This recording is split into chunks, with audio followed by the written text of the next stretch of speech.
S A மாந்திரிகம்.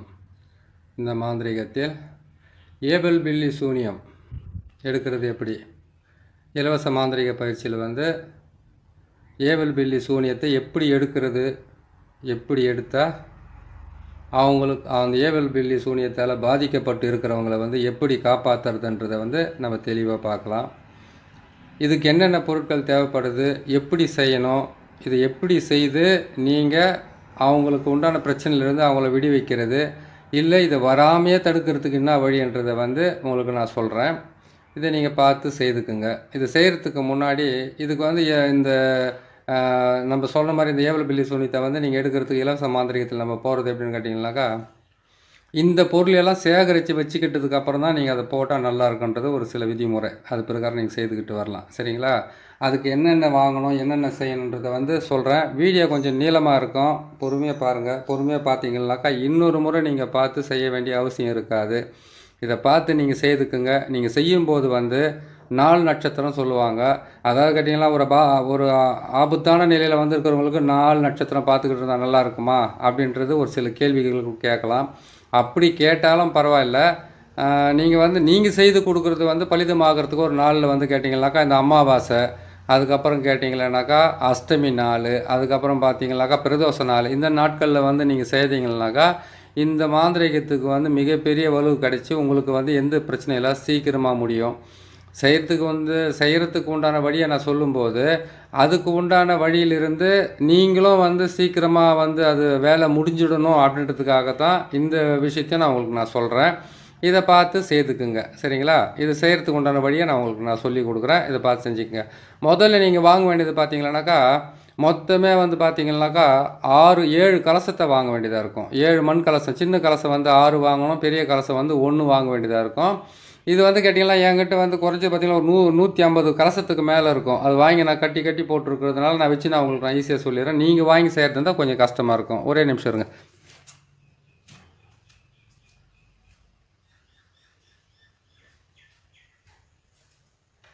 அந்த மாதிரி நீங்கள் என்ன பண்ணுறீங்கன்னு கேட்டிங்கன்னாக்கா முதல்ல நீங்கள் வாங்க வேண்டியது 7 கலசத்தை வாங்குங்க. 4 மண் பாத்திரத்தை வாங்குங்க. மண் பாத்திரன்றது சாணக்கன்னு சொல்லுவாங்க. அந்த மண் பாத்திரத்தை வாங்கிக்கோங்க. 4 7 கலசத்தை வாங்கிடுங்க. அந்த 7 கலசத்தில் என்ன பண்ணுங்க, பெரிய கலசத்தில் ஏவல் பில்லி சூனியத்தால் பாதிக்கப்பட்டு இருக்கிறவங்களுடைய காலடி மண், வீட்டோட மண், அதுக்கப்புறம் கேட்டிங்கன்னாக்கா அதுக்கப்புறம் அவங்க ஒரு இது வச்சுக்கிட்டு இருக்காங்க, என்னது ஒரு தொழில் ஸ்தாபனம் வச்சுக்கிட்டு இருக்காங்க, தொழில் செஞ்சுக்கிட்டு இருக்காங்க. இதெல்லாம் இருந்தால் கூட இதெல்லாம் சேர்த்து நீங்கள் வாங்கிக்கலாம். ஒன்றும் தப்பு கிடையாது. அந்த இடத்துல மண் எடுத்துக்கலாம், அதையும் எடுத்துக்கோங்க. அதுக்கப்புறம் பார்த்தீங்கன்னாக்கா அவங்களுடைய பழைய துணி இருந்தால் வாங்கிக்கோங்க. பழைய துணியோடு சேர்த்து என்ன பண்ணணும், எட்டினுடைய வேறு இல்லை எட்டினுடைய குச்சி கொஞ்சம் எடுத்துக்கோங்க. ஆடு தின்னாம்பாலை, அதுக்கப்புறம் கேட்டிங்கன்னாக்கா சிறிய நங்கை, பெரிய நங்கை, இந்த மிக மிக மிக மிக ரொம்ப கசப்பான பொருட்களை நீங்கள் வாங்கிக்கிட்டீங்கன்னாக்கா அதில் போட்டு நீங்கள் சேர்த்து உங்களுக்கு நல்லாயிருக்கும். சரிங்களா?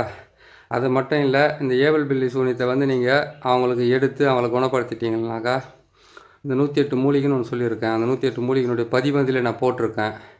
அந்த பதிவு மூலிமா பார்த்து தெரிஞ்சுக்கங்க. ஒவ்வொரு பதிவுலையும் ஒவ்வொன்றும் சொல்லிகிட்டு இருக்க முடியாது. அதனால் இதை நான் தெளிவாக உங்களுக்கு சொல்லிக் கொடுக்குறேன். அந்த பொருட்களை நீங்கள் வாங்கி அந்த வீட்டுக்குள்ளே சாம்பிராணி புகை ஒரு 9 நாள், அதாவது கிட்ட 1 வாரம் போடுறது வழக்கம். அந்த 1 வாரமாக போட சொல்லுங்கள்.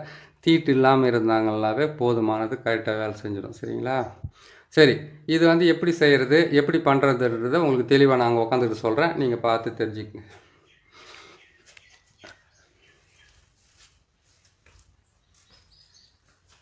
ஏவல் பில்லி சூனியம் இதிலிருந்து அவங்களை விடுபட வைக்கிறதுக்காக, பாதிக்கப்பட்டவங்களை விடுபட வைக்கிறதுக்காக நீங்கள் செய்ய வேண்டியது 4 மண் பாத்திரத்தில் 4 மண் பாத்திரத்தில் மயான சாம்பல் எடுத்துக்கணும். அதுக்கப்புறம் பச்சரிசி மாவு எடுத்துக்கணும், காலடி மண் எடுத்துக்கணும். அதுக்கப்புறம் கேட்டிங்கன்னாக்கா முச்சந்தி மண்ணெல்லாம் எடுத்துக்கணும்னு ஒரு பதிவு போட்டிருக்கேன். அந்த பதிவை தான் போடுறேன். அந்த பதிவை நீங்கள் உங்களுக்கு தெரியலன்னாவோ உங்களுக்கு கிடைக்கலன்னாவோ நீங்கள் நம்ம எஸ்ஏ மாந்திரிகத்தில் போய்ட்டு நீங்கள் பார்த்தீங்கன்னாக்கா உங்களுக்கு கண்டிப்பாக கிடைக்கும். 210 வீடியோ இருக்குது, பார்த்தே தெரிஞ்சுக்கலாம். இருந்தாலும் உங்களுக்கு நான் தெளிவாக போட வேண்டியதுடைய கடமை நான் போட்டு உங்களுக்கு கொடுக்குறேன். நான் இதை பாருங்கள். இதில் நான் சொன்ன மாதிரி மயான சாம்பல், 3 வழி முக்கூட்டு வழி மண், அவங்க காலடி மண், வீட்டோட மண், அதுக்கப்புறம் பார்த்தீங்கன்னாக்கா இதுக்கு தேவையான அவங்களுடைய பழைய துணி, வேர்வை துளி பட்ட துணியாக இருக்கணும், அழுக்கு துணியாக தான் இருக்கணும். இதெல்லாம் பல விதிமுறைகள் இருக்குது. இதெல்லாம் எடுத்து ஏவல் பில்லி சூனியத்தால் பாதிக்கப்பட்டவங்க நிலைமை எப்படி இருக்குன்னு கேட்டிங்கன்னாக்கா, குடும்பத்தில் ஒற்றுமை இருக்காது, பண வருமானம் இருக்காது, பண வருமானம் வந்தாலும் அவங்க கைக்கு பட்ட அடிக்கடிக்கு பார்த்தீங்கன்னா வீட்டில் வந்து ஆடு மாடு கோழி நாய் இதெல்லாம் இருந்துச்சுன்னாக்கா நோய்வாய்ப்பட்டு மரணம் அடைகிறது. அப்படியே அவங்க வீட்டில் வந்து அதாவது ஒரு வாயிலா ஜீவன் இருக்குது வீட்டில் இல்லைன்னாக்கா மனிதர்களை தாக்கத்துக்கு ஆரம்பிக்கும். அடிக்கடிக்கு வண்டி வந்து ஏதாவது பழுதுபடுறது, ஆக்சிடெண்ட் ஆகிறது, ஊரில் இருக்கிறவங்ககிட்ட தேவையில்லாத சண்டைங்க ஆகிறது, வீட்டில் நோய்க்கு படுறது, திடீர் இழப்புகள் ஏற்படுறது, திடீர்னு வந்து ஒரு குடும்பத்தில் வந்து சரிவுகள் ஏற்படுறது, ஆட்கள் வந்து ஒருத்தருக்கு ஒருத்தர் கட்டுப்படாமல் நிற்கிறது, கணவன் மனைவிக்குள்ள ஒற்றுமை இல்லாமல் போகிறது. அதுக்கப்புறம் கேட்டிங்கன்னாக்கா உற்றார் உறவினர்களுக்கு பெரிய பிரச்சனைகள் ஏற்பட்டு கோர்ட்டு கேஸு வழக்கு இதெல்லாம் ஏற்பட்டு அது மூலிமா வந்து ஒருத்தருக்கு ஒருத்தர் பகையாகி இவங்கெல்லாம் வந்து இந்த மாதிரி செய்கிறதுனால இவ்வளோ பெரிய பாதிப்புகள் ஏற்படும். இது வந்து என்ன பண்ண ஏவல் பில்லி சூனியன்றதை வந்து உங்களுக்கு விளக்கமாக சொல்ல பாருங்க. ஏவல் என்பது வந்து துஷ்ட ஆத்மாக்களையோ இல்லை ஒரு வந்து நரபலி மாதிரி ஒன்று கொடுத்துட்டு அதை ஏவி விடுறதுக்கு பேர் தான் ஏவல். ஒரு விஷயம் ஆச்சுங்களா.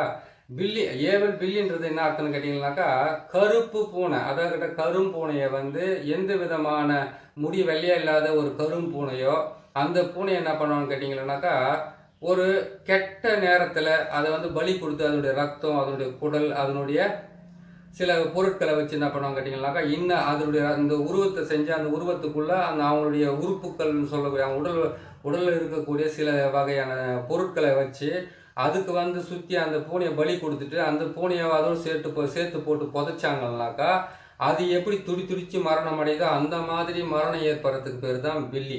சரிங்களா.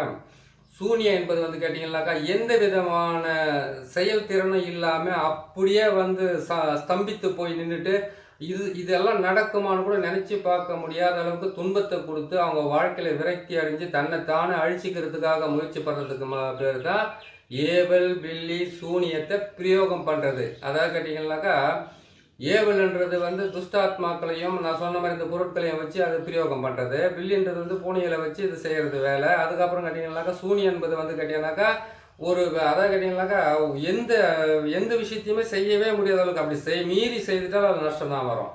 அப்படி மீறி நீங்கள் போயிட்டாலும் அதில் வந்து ஆபத்து தான் வரும். இது எல்லாம் செய்கிறதுக்கு பேர் தான் ஏவல் பில்லி சூனியம். ஏற்கனவே போட்ட தலைப்பில் வந்து இதை நான் உங்களுக்கு விளக்கமாக சொல்லலை. ஏவல் பில்லி சூனியம் இருக்கிறது எப்படின்றத மட்டும் தான் போட்டிருப்பேன். அதுவும் கொஞ்ச நேரம் தான் போட்டிருப்பேன். அதனுடைய விளக்கத்தை நான் வந்து இந்த இலவச மாந்திரிகம் சொல்லக்கூடிய அதாவது கேட்டிங்கன்னாக்கா இலவச அடிப்படை மாந்திரிகம் சொல்லக்கூடிய இதில் வந்து நீங்கள் தெளிவாக தெரிஞ்சுக்கிட்டு செய்தால் தான் கரெக்டாக இருக்கும். புரியுதுங்களா. உங்களுக்கு ஏற்கனவே சொன்ன மாதிரி என்கிட்ட இது 100 கணக்கில் இந்த காசங்கள் இருக்கிறதுனால வர்றவங்களுக்கெல்லாம் கொடுத்து அனுப்பிச்சிக்கிட்டே இருப்பேன் நான். அதுலேருந்து இந்த காசத்தை நான் உங்களுக்கு வச்சுருக்கிறேன். நான் 6 காசம் சின்ன காசத்தை வாங்கி அந்த 6 காசத்தில் வந்து 108 மூலிகை சொல்லியிருக்கிறேன். அந்த 108 மூலிகையை வந்து இதுக்குள்ளே போட்டு அவங்க காலடி மண்ணை போட்டு அவங்க வீட்டோட மண்ணை போட்டு அதுக்கப்புறம் அவங்களுடைய அழுக்கு துணி சொல்லக்கூடிய அந்த துணிகளெல்லாம் போட்டு நான் சொன்ன மாதிரி மாவு அந்த மயான சாம்பல் இதெல்லாம் எடுத்து நீங்கள் இந்த பொம்மையாக செய்து இந்த பொம்மையிலேருந்து என்ன பண்ணாங்க அவங்க உச்சந்தலை மேலே வந்து இந்த பொம்மையை வச்சு கற்பூரத்தை போட்டு அந்த பொம்மை மேலே போட்டு கொளுத்தி அவங்களுக்கு 8 முறை சுற்றி கீழே இருக்கணும். புரியுதுங்களா. ஒரு நிமிஷம் தண்ணி குடிச்சிக்கிறேன்.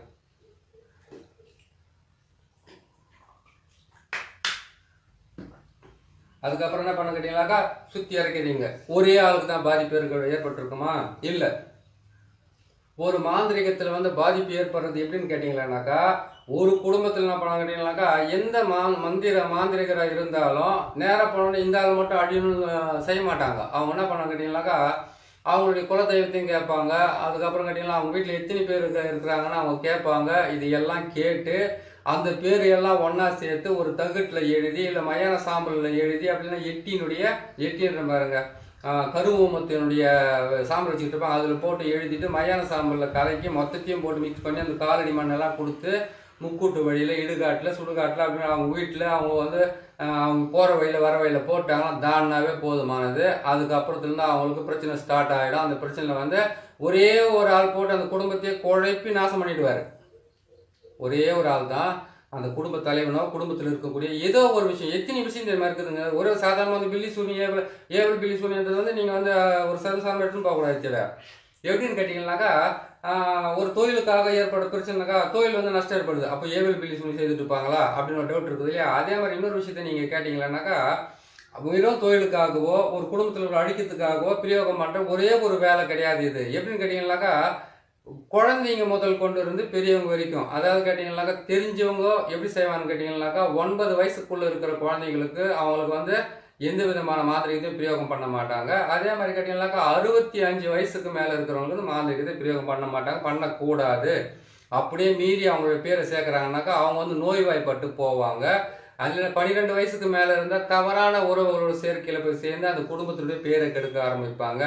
சரி, அதுவும் இல்லாமல் போகுதுனாக்கா திடீர்னு வீட்டுக்குள்ளே இருக்கிறவங்களுக்கா பணத்தை காணாமல் போகிறது, தொழிலில் வந்து முடக்கம் ஏற்படுறது, நகைங்க வீட்டில் இருந்து காணாமல் போகிறது, இந்த மாதிரிலாம் ஒருத்தர் ஏவி விடுற அந்த ஏவல் பில்லி சூனியத்தினால குடும்பத்தில் பல குழப்பங்களை உருவாகி ஒற்றுமையாக இருக்கிற குடும்பம் துண்டு துண்டாக பிரிஞ்சு போகும். இதுக்கு பேர் தான் ஏவல் பில்லி சூனியம்.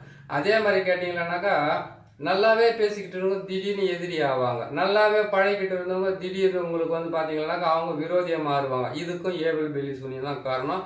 இது அப்படி இல்லைன்னு கேட்டால் தன் வாயாலே கலகத்தை உருவாக்கி, பிரச்சனையை உருவாக்கி, நஷ்டத்தை உருவாக்கி, மனசுக்குள்ளே சிரிக்க வைக்கிறதுக்கு பேர் தான் ஏவல் பில்லி சூனியம். இந்த விளக்கம் போதுமானது. இதுக்கப்புறம் இது செய்ய வேண்டிய வேலையை மட்டும் எப்படி சொல்லிடுறேன். அதே மாதிரி என்ன பண்ணுறேன்னு கேட்டீங்கன்னாக்கா இந்த பொருளை பார்த்துங்க. 12 முட்டை போட்டிருக்கோம். 12 முட்டை, 7 கலசம், ஒரு பெரிய கலசம், 6 சின்ன கலசம், 6 தேங்காயை சுத்தமாக அந்த நாரெல்லாம் எடுத்து சீவிட்டு அதுக்கு மஞ்சள் குங்குமத்தை போட்டு வைக்கணும். அதே மாதிரி பார்த்தீங்கன்னாக்கா எலுமிச்சம்பழத்தை பொறுத்த வரைக்கும் 27 எலுமிச்சம்பழம் எடுத்துக்கணும். நான் இங்கே வச்சிருக்கிறது வந்து 8 எலுமிச்சம்பழம் தான் வச்சிருக்கிறேன். நீங்கள் 27 எலுமிச்சம்பழத்தை எடுத்துக்கலாம். 4 பக்கமும் என்ன பண்ண கேட்டீங்கன்னாக்கா நம்ம சொன்ன அந்த பொருட்களை சேர்த்து நம்ம பாவை செய்கிறீங்களே அந்த பாவையை வந்து கொண்டு வந்து அவங்க தலை மேலே வச்சு நீங்கள் அதை ஏற்றி இறக்குறீங்க. ஒரு ஆளாக இருந்தாலும் நீங்கள் 4 தான் செய்யணும், 4 ஆளாக இருந்தாலும் நீங்கள் 4 தான் செய்யணும், 10 ஆளாக ஒரு குடும்பத்தில் இருந்தாலும் அந்த 4 மண் பாத்திரத்தில் தான் அந்த உருவ பொம்மையை செய்து அவங்க தலை மேலே வச்சு ஏற்றி இறக்கி 8 முறை இறக்கி கீழே வச்சுடுங்க. வச்சதுக்கப்புறம் என்ன பண்ணுங்க கேட்டீங்கன்னாக்கா நல்ல கற்பூரம் வந்து சூட சொல்கிறாங்க இல்லையா, அந்த பிள்ளை கற்பூரத்தை வந்து ஒரு 10 பேக்கெட் வாங்கிக்கிங்க. 10 பேக்கெட்டு. இது சொன்னதுக்கு தான் ஒருத்தர் கோபமாக வந்துச்சு. அவங்க கொடுக்குற காசுக்கு வந்து இவ்வளோ பேர் சக்கரத்தை போட்டு செய்துடலாமான்னு சொல்லிட்டு அவர் மனஸ்தாபமாக அவரும் மனசு கஷ்டமாகிடுச்சு, எனக்கும் கஷ்டமாகிடுச்சு. ஏன்னு கேட்டாக்கா இருக்கிறத நம்ம சொல்லிக்கிட்டு வரோம், அதை ஒருத்தருக்கு மனசு பேஜாராக இருக்குது. சரி பரவாயில்ல, இருந்தாலும் நம்மளே தவறாக பேசியிருந்தாலும் மன்னிப்பு கேட்கறதும் தப்பே கிடையாது. சரிங்களா? அந்த மாதிரி இருக்கும்போது என்ன பண்ணுன்னு கேட்டிங்கன்னாக்கா இந்த மாதிரி வச்சுட்டு அவங்களுடைய தலையெல்லாம் இறக்கி முடிச்சுட்டு என்ன பண்ணுன்னு கேட்டிங்களானாக்கா இந்த முட்டையெல்லாம் கற்பூரத்தை வந்து சொன்னேன் இல்லையா, ஒரு 10 பில்லை கற்பூரம் பாக்கெட் வாங்குங்கன்னு அதை வாங்கிட்டு என்ன பண்ணுங்க அவங்க தலைங்களை சுற்றி, சப்போஸ் ஆளே இல்லை எங்கள் வீட்டில் நான் மட்டும் தான் வருவேன், என் ஒய்ஃப் மட்டும் தான் வருவாங்க, எங்கள் அப்பா அம்மா மட்டும் தான் வருவாங்க, மற்றவங்களாம் ஒற்றுமை இல்லைன்னு கேட்டிங்கனாக்கா அவங்களுடைய ஃபோட்டோவை கொண்டு வர சொல்லுங்கள். அவங்க ஃபோட்டோவை அவங்க மடி மேலே வச்சுக்கிட்டு அவங்க தலையை சுற்றும் போது அந்த ஃபோட்டோவையும் சுற்றி வந்து இந்த மண் பாத்திரத்தில் அந்த பாவை மேலே வைக்க சொல்லுங்கள். வச்சு முடிச்சிட்டிங்களா? வச்சு முடிச்சதுக்கப்புறம் என்ன பண்ணிங்கனாக்கா இந்த முட்டை எல்லாமே எடுத்து அதே மாதிரி சுற்றி அது மேலே வச்சுருங்க. அதே மாதிரி எடுத்து தேங்காயெல்லாம் சுற்றி கீழே வச்சுருங்க. இந்த மண் கலசத்தையெல்லாம் சுற்றி வச்சுருங்க. எல்லாம் 8 முறை தான் சுற்றணும். இன்னொரு முறை விளக்கமாக கேட்காதீங்க. ஏன்னு கேட்டிங்கன்னாக்கா ஒரு முறை விளக்கமாக சொன்னாவே கற்பூரம் மாதிரி கப்புன்னு பிடிச்சிக்குங்க. அப்போ தான் உங்களுக்கு ஈஸியாக இருக்கும். ஏன்னு கேட்டிங்கன்னாக்கா இது வந்து இது நதி மாதிரி ஒரு முடிவே இல்லாத ஓடிக்கிட்டே இருக்கும். நம்ம தான் அதை முடிக்கணும். புரியுதுங்களா? அது மாதிரி செஞ்சுக்கோங்க. அதே மாதிரி வந்து நீங்கள் என்ன பண்ணுறீங்க, தாமரை தகடுன்னு சொல்லக்கூடிய தாமரை தகடு அப்படின்னு கேட்டிங்கன்னாக்கா செம்பு தகடு, அந்த தகடு வாங்கிட்டு வந்து நம்ம போகிற சக்கரத்தில் சிவன் சக்கரம் தான் போடுவாங்க ஏவல் பில்லி சூனியத்துக்கு. இதுக்குள்ளே அந்த சிவன் சக்கரத்துக்கு உள்ளே வந்து சக்கரத்தையும் போட்டு இதெல்லாம் அடக்கணும்னு கேட்டிங்கன்னாக்கா 1 மணி நேரம் வந்து பதிவு. ஏற்கனவே உங்களுக்கு சொன்ன மாதிரி தான் சிவன் சக்கரத்தை முக்கோணத்தை உள்ளே போட்டு மேலே வந்து நாற்கோணத்தை போட்டு முடிச்சிடுங்க. இதுதான் சிவன் சக்கரமும் பிரம்மனுடைய சக்கரம். அந்த சக்கரத்தை போட்டுட்டு உள்ளே வந்து பார்த்தீங்கன்னாக்கா சி என்ற எழுத்தை மட்டும் போடுங்க. அதுக்கப்புறம் ஓம் என்ற இடத்த இதுக்குள்ளே போட்டுக்கலாம். நீங்கள் 4 மூலையில் 4 வந்து போட்டுக்கோங்க. இதை மேலே வந்து பார்த்தீங்கன்னா சூலத்தை மட்டும் போட்டுக்கோங்க. உள்ளே இருக்கிற முக்கோணத்துக்கு சூலத்தை போட்டுருங்க. இதுதான் இதுக்குள்ள இருக்காச்சு. நீங்கள் இதை போட்டுட்டீங்க, உள்ளே இருக்கிற சக்கரத்தை மட்டும் போடாத விட்டீங்களேன்னு சொல்லிட்டு கண்டிப்பாக கேட்கணும். ஏன்னா தெளிவாக நீங்கள் கேட்கறதுக்கு ஒன்றும் தப்பு கிடையாது, கேட்கலாம். அதுக்கு நான் பதில் சொல்லிவிட்டேன் உங்களுக்கு. 4 பக்கம் சூலத்தை போட்டுட்டீங்க.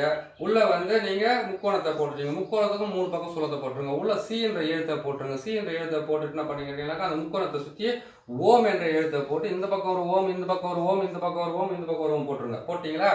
இதெல்லாம் செய்து முடிச்சுட்டு உடனே என்ன பண்ணுன்னு கேட்டிங்களானாக்கா அவங்களுக்கு என்ன பண்ணுன்னு கேட்டிங்கன்னா 4 திசையில் 4 பக்கம் பதிக்கணும். ஒவ்வொருத்தருமே வீட்டாண்ட பதிக்க சொல்லுவாங்க. அது அவங்களுடைய விஷயம் வேறு. வீட்டாண்ட பதிக்கிறது நல்லது. ஆனால் வீட்டாண்ட பதிக்கிறது வந்து வெளியில் போனால் நன்மையை கொடுக்காது, வீட்டாண்ட தான் நன்மையை கொடுக்கும். அதனால் நீங்கள் என்ன பண்ணுன்னு கேட்டிங்களானாக்கா நல்லா கேட்டுக்குங்க. இந்த 4 மண் பாத்திரத்தில் செய்த உருவ பொம்மையை வந்து 4 திசையில் பதிச்சிடுங்க. எப்படி கேட்டிங்கனாக்கா கிழக்கு, மேற்கு, வடக்கு, தெற்கு 4 பக்கம் பதிச்சிட்டிங்களா? எது பதிக்கிறீங்க? மண் பாத்திரத்தில் இருக்கிறத வந்து முட்டையெல்லாம் போட்டு அதிலே கற்பூரம் போட்டு எரிக்கணும். எரிச்சதுக்கப்புறம் தான் புதைக்கணும். புதைக்கிறது, உடைக்கிறது, எரிக்கிறது, ஜலத்தில் கலக்கிறது, இது 4த்தையுமே செய்கிறது தான் இந்த வேலையை. 4 பக்கம் 4 பேர் நீங்கள் புதைக்கலாம். இந்த முட்டைங்களை எரிக்கலாம், அதுக்கப்புறம் வந்து இது உடைக்கலாம், இது எல்லாமே செய்யறதுக்கு இந்த வேலைங்க இருக்குது. இதுலேயே உங்களுக்கு நான் கலந்து சொல்லி விடுறேன். இதை 4 பக்கம் 4 முட்டைங்களை போட்டு எரிச்சிட்டு, அதாவது நீங்கள் இருக்கிற வீட்டிலேருந்து 1 கிலோமீட்டர் வரைக்கும் தாராளமாக போய் புதைக்கலாம். எந்த பிரச்சனையும் இல்லை, எல்லாம் நல்லபடியாக நடத்துக்க ஆரம்பிக்கும். சரிங்களா? நீங்கள் 4 பக்கம் வச்சுட்டீங்க, கிழக்கு மேற்கு. இதுக்கு ஒரு கேள்வி கேட்காதீங்க. கிழக்கு மேற்குனாக்கா நேராக புதைக்கணுமா, சைடாக புதைக்கணுமா? அதெல்லாம் கேட்கக்கூடாது. ஏன்னு கேட்டீங்கன்னாக்கா நேராகவே வச்சுக்கோங்க. உங்கள் வீட்டிலேருந்து கணக்கு போட்டுக்குங்க. கிழக்கு, அதுக்கப்புறம் மேற்கு, அதுக்கப்புறம் வடக்கு, அதுக்கப்புறம் தெற்கு.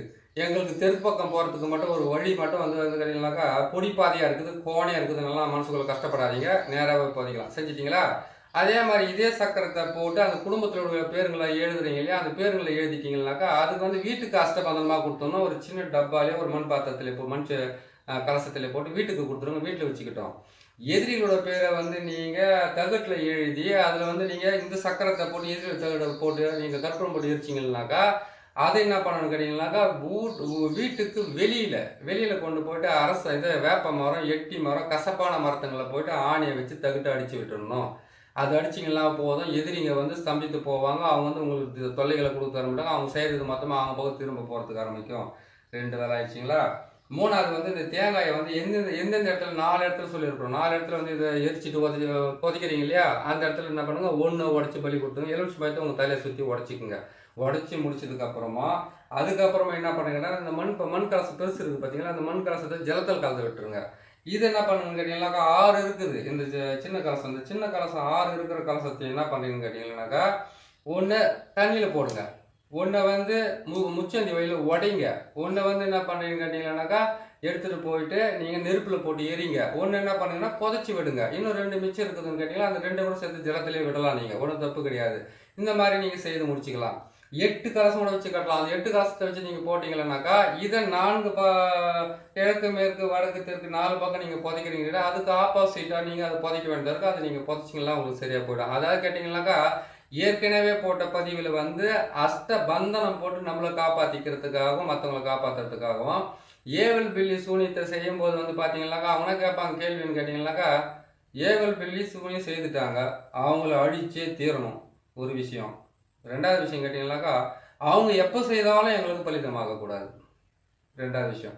3வது கேட்டிங்கன்னாக்கா நாங்கள் இதை மாற்றி செஞ்சுக்கிட்டு தான் இருக்கிறோம். ஆனால் எங்களுக்கு அவங்க திரும்ப செஞ்சுக்கிட்டு இருக்கிறாங்க. அவங்க சக்தியாக இருக்கிறாங்களா இல்லை நீங்கள் சக்தியாக இருக்கிறீங்களா? இதெல்லாம் அவங்க கேட்குற கேள்விங்க. அவங்க ஏற்கனவே அதெல்லாம் நான் அனுபவிச்சிருக்கிறேன். அதாவது கேட்டிங்கன்னாக்கா அவங்க ரொம்ப பலமாக்குறாங்க சாமி, நீங்கள் பலமாலாம் கிடையாது. ஏன்னு கேட்டிங்கன்னாக்கா அவன் அடிக்கடிக்கு செஞ்சுனே இருக்கிறான். அதாவது கேட்டாக்கா இவங்களையும் காப்பாற்றி இவங்க குடும்பத்தையும் காப்பாற்றி இவங்களுக்கு இருக்கிற பிரச்சனையும் காப்பாற்றி செய்தும் கொடுத்துட்டு இந்த மாதிரி ஒரு மனசுக்கு அதாவது கேட்டாக்கா அவங்க வந்து என்ன தெரியுமா பார்க்கணும், சாமி அவங்க செஞ்சதை வந்து இது வரைக்கும் என்ன காப்பாற்றிருக்கிறீங்க, இது வரைக்கும் நல்லது பண்ணியிருக்கிறீங்க, இன்னும் கொஞ்சம் காப்பாற்று. அந்த வார்த்தைலாம் கேட்க மாட்டாங்க. ஏன்னு கேட்டாக்கா மொத்தத்தில் எதிரியை தூக்கி மேலே நிற்க வச்சுட்டு இவங்க அவங்க காலில் விழுந்துணும், அந்த மாதிரி பேசுவாங்க. அப்படின்னு கேட்டிங்கன்னா உங்களை போட்டு முயற்சிட்டு நம்மளை போட்டு முயற்சி எடுத்துட்டு மற்ற சாமியாரை பற்றி பெருமையாக பேசுவாங்க. அது எப்படின்னு கேட்டிங்கன்னாக்கா அவங்களுக்குள்ள இருக்கக்கூடிய தாழ்வு மனப்பான்மை, அவ்வளோதான். இவ்வளோ பொருளையும் வச்சு நம்ம செய்யலாமான்னு ஒருத்தர் மனசுக்கு கஷ்டமாக கேட்டார். அவருக்கு நான் பேசிட்டேன்னு சொல்லி எனக்கு ரொம்ப நாளாகவே மனசுக்கு வேதனையாக இருந்தது. நானே ஏன்னு கேட்டாக்கா மந்திரத்தில் தினம் சொல்கிறதுனால அவங்க குடும்பத்துக்கு ஆபத்து வரக்கூடாதுன்னு சொல்லிட்டு பல வகையில் நம்மளை வேண்டிக்க வேண்டியதாக இருக்குது. புரியுதுங்களா? அதாவது தினம் பேசுகிற வார்த்தைகளால் எங்கேயும் போகாது, நம்மளை தான் சுற்றி வந்துக்கிட்டு இருக்கோன்ற மாதிரி அவங்க வந்து ஒரு சின்ன வார்த்தைகளை கேட்டுடுறாங்க. அது நம்மளுக்கு அது வந்து இதுவாக இருக்குது. சரிங்க, அது ஒன்றும் தப்பில் போயிடுச்சு. இப்போ என்ன பண்ணி கேட்டிங்கனாக்கா இந்த மாதிரிலாம் செய்து முடிச்சுட்டு இவங்க வீட்டுக்கு என்ன பண்ணி கேட்டிங்கனாக்கா அவங்களுடைய பேர் அவங்க வம்ச பேரெல்லாம் எழுதி அதுக்குள்ளே வந்து கேட்டிங்களானாக்கா நீங்கள் அந்த சிறிய நங்கை பெரிய நங்கை அதுக்கப்புறம் ஏடிஎம் அதை போட்டு வீட்டுக்குள்ளே போட்டு ஒரு 41 நாள் 48 நாள் அப்படின்னாக்கா 27 நாள் அப்படி இல்லைனா 21 நாள் அது அத்தனை நாளாக தான் அவங்க வீட்டுக்குள்ளே இருக்கணும். அதே மாதிரி 108 மூலிகை இருக்குது இல்லையா, அந்த 108 மூலிகை பவுடர் சேர்த்து நவகிரக சாம்பிராணியை வாங்கிட்டு வந்து அந்த வீட்டுக்குள்ளே புகை போட சொல்லுங்கள். புரியுதுங்களா? அந்த வீட்டுக்குள்ளே புகை போட சொல்லுங்கள். நேராக வந்தோடனே அவங்க என்ன கேட்பாங்க கேட்டீங்கன்னாக்கா ஒரே ஒரு தாயத்து நான் போய் கடவுளே பார்த்துட்டு வரணும், இல்லை ஒரே ஒரு மை. இந்த ஊரில் இருக்கிறவங்க மொத்த பேர் என் பின்னாடியே வந்து ரேஷன் கார்டில் நிற்கிற மாதிரி லைனாக நிற்கணும் தான் கேட்பாங்க. நீங்கள் தான் பார்த்து சொல்லணும், அப்படிலாம் லைனில் யாரும் நிற்க மாட்டாங்க. அப்படியெல்லாம் கேட்கறதுலாம் நாட்டில் நடக்காது. நீங்கள் முதல்ல உங்களை காப்பாற்றிக்கோங்க, உங்கள் தொழிலை காப்பாற்றிங்க, உங்கள் குடும்பத்தை காப்பாற்றிங்க. இது காப்பாற்றிக்கிட்டா போதும் சாமி அப்படின்றதுக்கு உண்டான வழியை நீங்கள் சொல்லுங்கள். அது சொல்லிவிட்டு செஞ்சு கொடுங்க. ஏன்னு கேட்டிங்கன்னாக்கா எல்லாருக்குமே ஆரம்ப காலத்தில் வந்து நான் செஞ்சுக்கிட்டு இருக்கும்போது கூட பாருங்கள், ஒரு கஸ்டமர் வருவாங்களா, ரூபாய் நம்மளுக்கு கிடைக்குமான்ற ஆசையில் இருந்தாலும் சொல்ல. ஆனால் சில விதிமுறைகள் பிரகாரம் நம்ம கட்டுக்கோப்பாக இருந்தோம்னாக்கா ஈஸியாகவே இந்த மாந்திரிகத்திலேருந்து ஜெயிக்கலாம். புரியுதுங்களா? முடியாதுன்ற எதுவுமே இல்லை. என்னன்னு கேட்டிங்கன்னாக்கா அஸ்தகர்மம் சொல்லக்கூடிய 8ல் வந்து கேட்டிங்கன்னா பிணி, பீடை, தரித்திரம், கஷ்டம், பில்லி, சூனியம், ஏவல், அதுக்கப்புறம் கேட்டிங்கன்னா வசியம், அதுக்கப்புறம் வசிய முறிவு, அதுக்கப்புறம் கேட்டிங்கன்னா இது எல்லாமே சேர்ந்தது தான். எல்லா வேலையும் நம்மளால் செய்ய முடியாது. அதனால் ஒரு வேலை எடுத்துக்குங்க. எந்த வேலை கேட்டாக்கா ஏவல், பில்லி, சூனியத்தை எடுக்கிறது, இல்லைன்னா பேய் பிசாசை ஓட்டுறது, அப்படி இல்லைன்னு கேட்டிங்கன்னா ஒரு வேலை செஞ்சிங்கன்னாக்கா 8ல் வந்து ஒன்று உங்களுக்கு வந்து பெரிய லெவலில் கை கொடுத்து காப்பாற்றும். ஒன்று பார்த்தீங்கன்னா சிறிய லெவலில் வந்து உங்களுக்கு வந்து வருத்தத்தை ஏற்படுத்தி கொடுத்தது இல்லையா? அதனால் உங்களுக்கு வந்து எது வந்து உங்களுக்கு ரொம்ப ஈஸியாக முடியுது உங்களுக்கு செஞ்சு கொடுக்குறது இல்லையா, அதை வந்து மேலே வந்து நீங்கள் முழுசாக நீங்கள் கவனத்தை வைங்க. இன்னொன்று சொல்லிடுறேன், தொடர்ந்து தினமும் ஆள் வந்துக்கிட்டே இருக்க மாட்டாங்க. அப்படின்னு கேட்டிங்கன்னாக்கா கேந்திரத்தில் வந்து உங்களுக்கு வலுப்பற்ற கிரகங்கள் உச்சம் பெற்று இருந்தாக்கா அந்த மாதிரி அந்த கிரகத்தினுடைய திசை முறைக்கும் வந்துக்கிட்டே தான் இருப்பாங்க ஜனங்கள். கெட்ட நேரமாக இருந்தாலும் நல்ல நேரமாக இருந்தாலும் வருஷத்தில் 3 மாதம் கண்டிப்பாக வருவாங்க ஆளுங்க. அதுக்காக நீங்கள் அலைய வேண்டியதில்லை. கொஞ்சம் பொறுமையை காத்துக்குங்க. வேகமாக போனாலும் ஒரு நாளைக்கு நம்ம எதாவது ஒன்று ஆகத்தான் போகிறோம். மொல்லமாக போனாலும் ஆகும். வேகமாக போய் விழுந்தால் தான் அதிகமாக அடிப்படும். மொல்லமாக விழுந்தோம்னாக்கா தட்டுத்தடுமாய் கூட ஏஞ்சி நின்றுடலாம். அதனால் வந்து மனசை கட்டுப்படுத்தி ஒரு நிலைப்படுத்தி இது செஞ்சால் தான் பழிக்குதுனாக்கா அந்த வழியை கொஞ்சம் கைப்பிடிங்க. அதை நீங்கள் கடைப்பிடிச்சிங்கன்னா உங்களுக்கு கண்டிப்பாக அது வழி கொடுக்க ஆரம்பிக்கும். இது எல்லாம் செய்து முடிச்சதுக்கு அப்புறமா அவங்களுக்கு என்ன பண்ணணும்னு கேட்டிங்கன்னாக்கா 8 நாளைக்கு வந்து அந்த வீட்டுக்கு அதான் சொல்லலாம் 8 நாள், 16 நாள், 21 நாள், 48 நாள், 27 நாள் மிக்ஸ் பண்ணி அந்த வீட்டுக்குள்ள சாம்பிராணி போக போட்டு வீட்டை கழுவு சொல்லுங்கள். ஏவல் பில்லி சூனி எடுக்கிறதுன்றாக்கா ஒரே ஒரு கஷ்டத்தை கொடுத்து அனுப்பாதீங்க.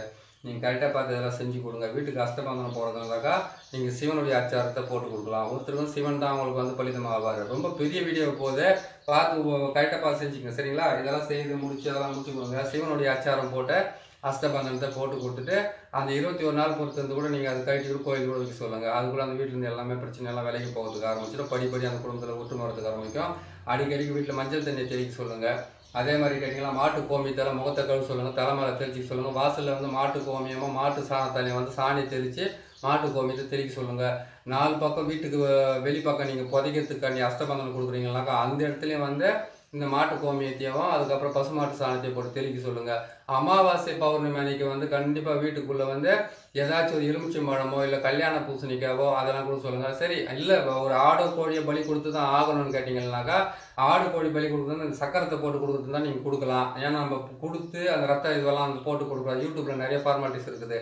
அதனால் நீங்கள் என்ன பண்ணிக்கிறீங்கன்னா அப்படி அவங்க கொடுக்குறதா இருந்தாக்கா நீங்கள் வாங்கி கோழியை வாங்கி என்ன பண்ணுங்கள், அவங்க தலையை வந்து கரெக்டாக வந்து 27 முறை தலையை சுற்றி அவங்க வாயால் வந்து அந்த கோழியினுடைய காதை மூடிக்கிட்டு இந்த பிரச்சனைக்காக தான் உன்னை நான் பலி கொடுக்குறேன் அப்படின்றத வந்து தெளிவாக சொல்லுங்கள். ஏன்னு கேட்டிங்கன்னாக்கா ஒரு உயிர் போகிறதுக்கு முன்னாடி எதுக்கு சாகுதுன்ற சில விஷயத்தை அதுக்கு தெரியணும்.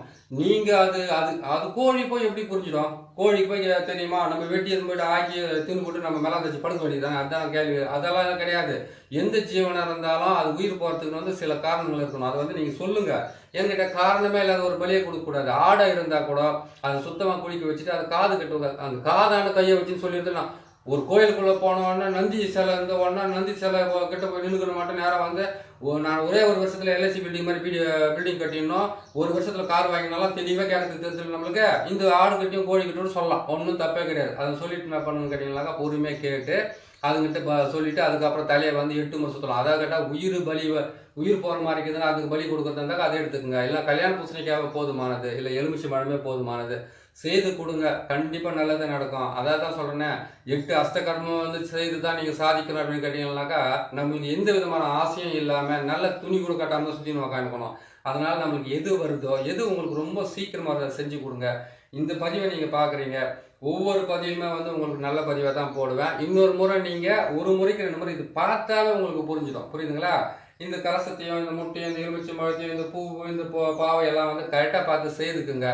நீங்கள் செய்து உங்கள் மேலே நம்பிக்கை வச்சு நீங்கள் செய்து கொடுத்தாவே எல்லா பலனும் நல்லபடியாக கிடைக்கும். அதையும் மீறி ப்ராப்ளம் வருதுன்னு கேட்டிங்களா இன்னும் நிறைய வீடியோ இருக்குது.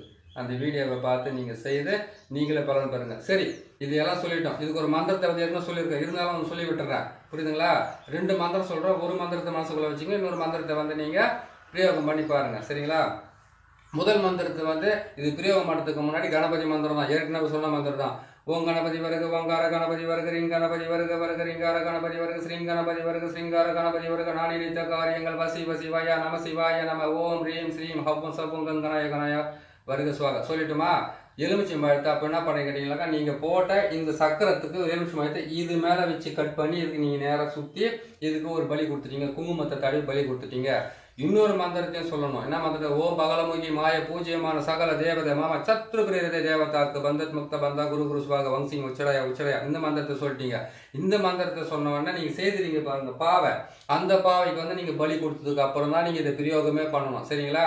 சரி, அடுத்தது வந்துட்டு என்ன சொல்கிறேன் கேட்டிங்கன்னாக்கா இது ஏவில் விடுறீங்களா ஏவில் முறிக்கிறீங்களா? ஏவில் முறிக்கிறதுனாக்கா மகாமாய மந்திரத்தை தான் சொல்ல வேண்டியது இருக்கும். ஏன்னு கேட்டிங்கன்னாக்கா சரி ஏவில் முறிக்கிறதுக்கு எதுக்கு மகாமாய மந்திரம்னு கேட்டிங்கன்னாக்கா மகாமாய மந்திரன்றது வந்து இதனுடைய அர்த்தம் வந்து இன்னும் பெரிய லெவலில் சொல்ல வேண்டியது இருக்கும். அவள் நான் சொல்கிறதுக்கு டைமிங்கில் சொல்லி கேட்டுங்க.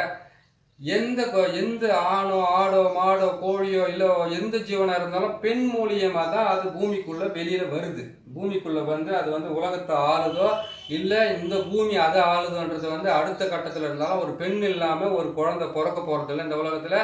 இன்னும் ஒரு குடும்பத்துக்கு வாரிசு கிடைக்க போகிறதில்ல, சந்ததியினுடைய பிராப்தி கிடைக்க போகிறதில்ல. எது வந்தாலும் அந்த பெண்ணை வச்சு தான் மாந்திரிகத்தை பிரயோகம் பண்ணணும். அதனால தான் சிவன் சக்திக்கு சொல்லியிருக்கிறாரு. சிவன் செய்யலை, சக்திக்கு சொல்லி தான் இருக்கிறாரு. அடிய பார்வதி மக்களுக்காக வந்து அதான் கேட்டீங்கன்னாக்கா வழி தெரியா மக்களுக்கு பாமர மக்களுக்காக வந்து வழி தெரியாமல் இருக்கிறவங்களுக்கு வந்து இதையெல்லாம் சிவன் சொல்லியிருக்கிறாருன்னு சொன்னேன். சிவன் சொன்னதை நான் கேட்டேன், நான் கண்ணால் பார்த்து நான் சொல்லலை. புரியுதுங்களா? அவர் சொல்லியிருக்கிறாரு, அது மூலியமாக நான் பார்த்து கேட்டிருக்கிறேன், மற்றவங்க சொன்னதை கேட்டிருக்கிறேன். அதுதான் உங்களுக்கு நான் சொல்கிறேன். ஏன்னு கேட்டிங்கன்னாக்கா எதிர்மன கேள்வின்றது நிறைய பேர் கேட்கறதுக்கு ஆரம்பிச்சிருவாங்க. நான் தான் சொல்லி விட்டுறேன்.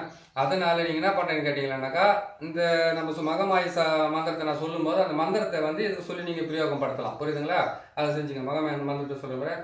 ஓம் மாயி மகாமாயி மாசான காளி உத்தம கிருபாகரி உதிரப்பினம் என்னும் உச்சிஸ்த சண்டாடி எதிரியின் உடலும் உயிரும் ஓசாக உரி உரி மரி மரி மசி மசி சிச்சி மணிமந்திர விஸ்வரூபி ஓங்காரி திருசூலி ஐயம் கிளியும் சப்பம் ஸ்ரீம் ரீம் என்று ஓடிவன் 5 பஞ்ச போதத்தையும் அடக்கி குடலை பிடிங்குவா பதைக்க பதைக்க துடிக்க துடிக்க ஒரு நொடிக்குள்ள அகர ஊகர மகர நகர சிகர என்ற இந்த 5 வச்சு குத்தி மாறி இழுத்து கொண்டு ஓடிவா.